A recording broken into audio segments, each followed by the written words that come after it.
নমস্কার, আপনারা দেখছেন ডিজিটাল কলকাতা। আপনাদের প্রত্যেককে স্বাগত জানাই। আমি অ্যাঙ্কার রূপাই ঘোষ আপনাদের সাথে। চলুন বন্ধুরা, আজকের নিউজ দেখে নেওয়া যাক। 24শে মে 2026 দমদম বিধানসভার ভারতীয় জনতা পার্টির বিজয়ী প্রার্থী অরিজিৎ পক্ষীর উদ্যোগে উষা গার্ডেন মল রোডের সংযোগস্থলে একটা বিজয় উৎসবের আয়োজন করা হয়।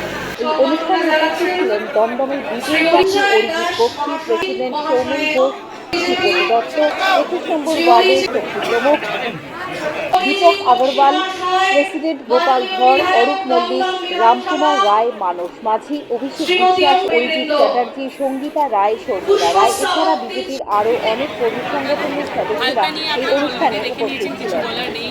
অনুষ্ঠান থেকে অংশ আপনাদের সঙ্গে তুলে কিন্তু কিছু মাথা পেতে নিতে পারছে কেন?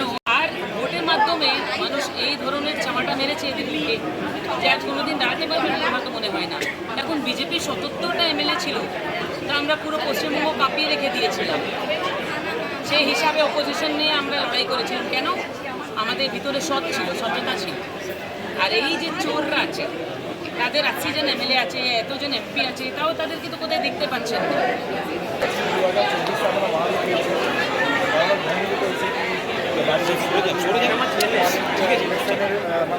পরে দেখলাম যে 4 তারিখে তোদেরকে দেখে দেবো, তাও আমরা কাজে নেমেছি।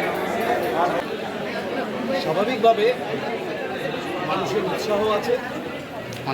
ভোটে মানুষ ভারতীয় জনতা পার্টিকে জয়ী করেছে, তাদের তো অবশ্যই আশা আকাঙ্ক্ষা প্রত্যাশা রয়েছে। উচ্চ ভোটার তালিকা এসআইআর এর মাধ্যমে তৈরি করার পরে যখন প্রকৃত অর্থে নির্বাচন হলো, বোঝা গেল মানুষ কি চাইছে। আমি